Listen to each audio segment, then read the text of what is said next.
hewan dan manusia sama-sama bisa bicara. Akan tetapi, salah satu dari mereka menginginkan lebih.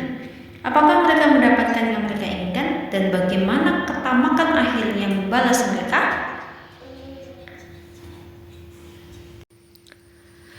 Dahulu kala, hewan dan manusia bisa berbicara.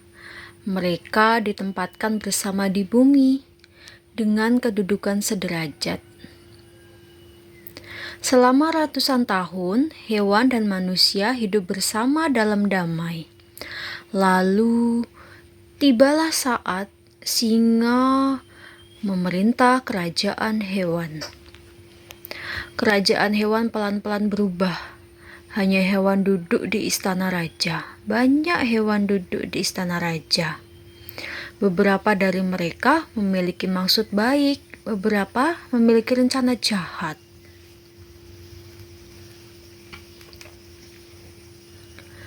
Hewan-hewan yang baik berharap terus memiliki kehidupan yang damai bersama manusia. Tapi hewan-hewan yang jahat tidak setuju. Mereka memandang manusia sebagai makhluk lemah yang harus diperbudak oleh makhluk yang lebih kuat, yaitu hewan. Hewan-hewan jahat ini melihat diri mereka sendiri sebagai penguasa, lebih kuat dan lebih pintar dari makhluk hidup lain.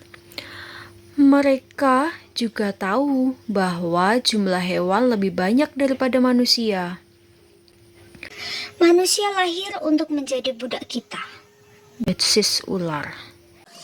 Kita hewan-hewan perkasa, memerintah tanah, langit, lautan, sungai, bahkan selokan. Cicit tikus. Kita tak terkalahkan dalam hal jumlah dan kekuatan. Seru buaya. Ini adalah momen sempurna untuk membangun kerajaan hebat. Lalang serigala.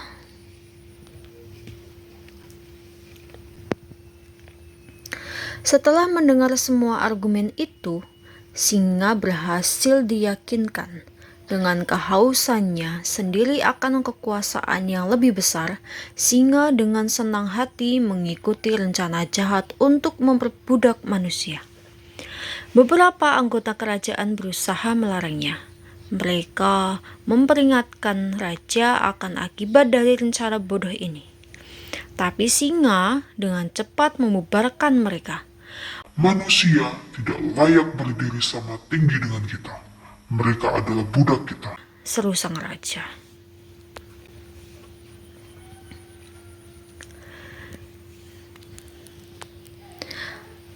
Saat serangan dimulai, beberapa hewan memutuskan untuk tidak mengikuti teman mereka di perang yang kejam ini.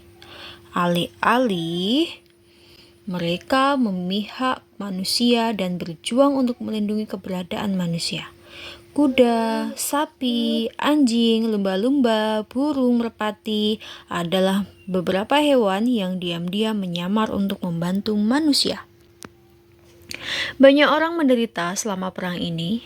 Banyak dari mereka kehilangan keluarga, rumah, dan kebebasan mereka.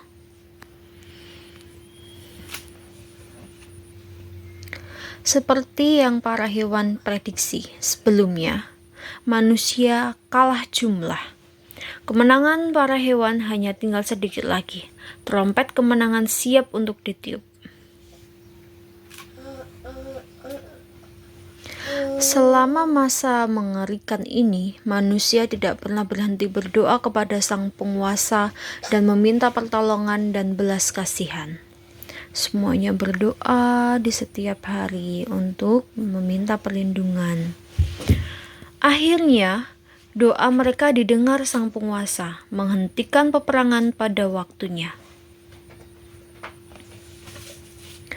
Manusia dan hewan sama-sama diperintahkan untuk hadir di pengadilan langit. Pengadilan setuju keadilan harus ditegakkan dan para hewan harus dihukum. Berani-beraninya kalian, hewan-hewan? Apa yang membuat kalian berpikir kalian lebih hebat dari makhluk lain? para hewan dikembalikan ke bumi sebagai makhluk yang lebih rendah dibandingkan dengan manusia. Lalu sang penguasa mengambil kemampuan hewan untuk berbicara dan berkomunikasi dengan makhluk lain.